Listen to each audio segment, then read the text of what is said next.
name is Richard Freeman. I'm a cryptozoologist. I hunt monsters.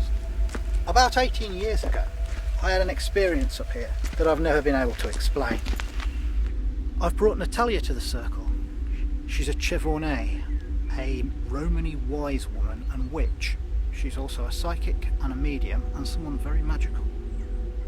Round about 18 years ago, myself and 3 friends decided to come to this stone circle one evening, and it was already twilight when we got up onto Dartmoor.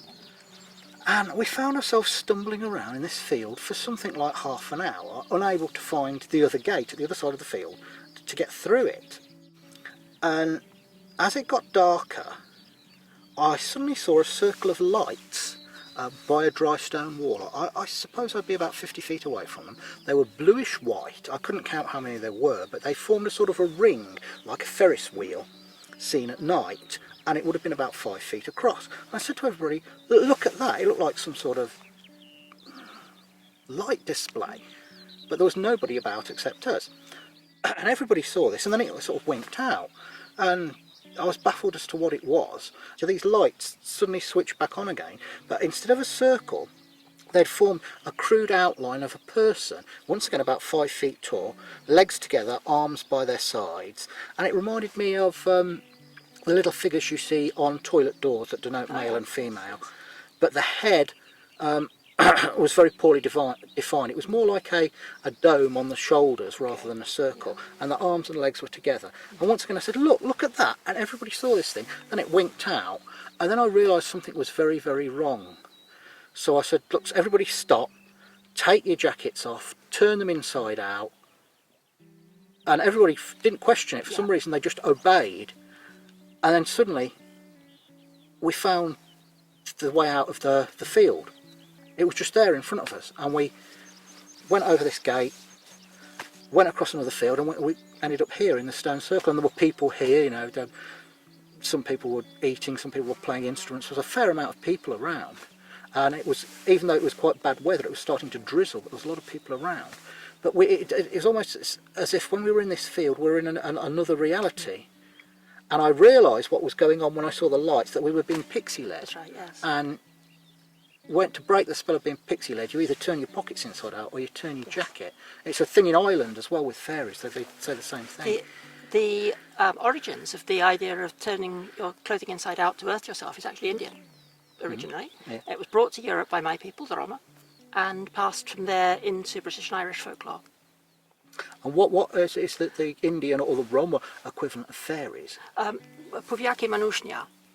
We have many different, our belief system is animistic, so we have loads and loads of different spirits, but the earth spirits, the Powushe and the Powiaki Manushnia, they're not nasty as such, but they can be very mischievous and tricksterish, and they will often enjoy confusing the heck out of someone, leading them on a wrong path. We have a story in my people of someone being led into a marsh and left up to his waist in mud by the Powiaki Manushnia, just for fun. In this particular case, it sounds to me as though you were definitely being spirit-led, some sort of earth spirit, and my guess would be that they already fuzzed you out, which is why you had the feeling of unreality and inability to find the way out, and probably they were trying to take your energy. Some of these things are real energy leeches, and my guess would be that they were trying first of all to create the circle to get one or more of you to step through, in which case they would certainly sap your energy, and they might even leave you somewhere else as a portal. And I think that the forming the human figure was the second attempt. They were hoping that you'd go up to look at it and they could grab you and suck your energy. And when you had the wise idea of turning your clothing inside out, that grounds you and breaks the illusion that's trapping you and stopping you finding the way out of the field. If I remember correctly, it was 18 years ago now, when I approached them, when we approached and got nearer to them, they just vanished. It's possible that they were afraid that if you made contact that you could break the illusion, but I suspect they were trying to either leech your energy directly or to lead you to somewhere where they could do it.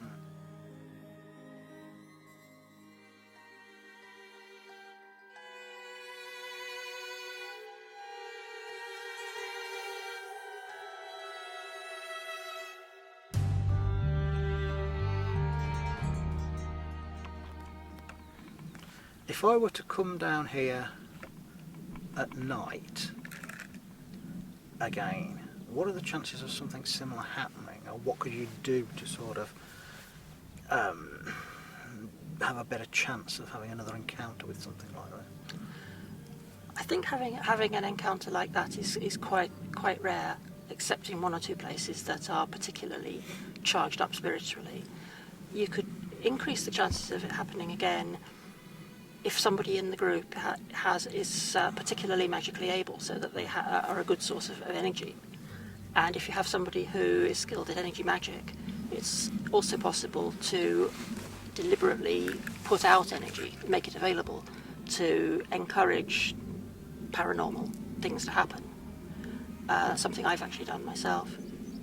I haven't been up here at night since that occasion. I've been up in the daytime a few times, but never at night.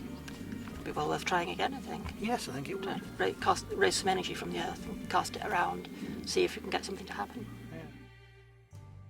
About 25 years ago, I was on holiday with a group of friends in Cornwall, and one night we decided to drive up to Lizard Point, where there is a lighthouse, and I was in the back seat of the car, and in the front seat there was a driver and a friend of mine called Jamie. And as we approached the lighthouse, the beam of the lighthouse swung round and it illuminated the road, and Jamie swears that he saw a creature standing in the road that was about 18 inches tall, humanoid and brown skinned. He didn't get a good look at the face, he saw no facial features, but it seemed to acknowledge the car was there and then run off down a side road.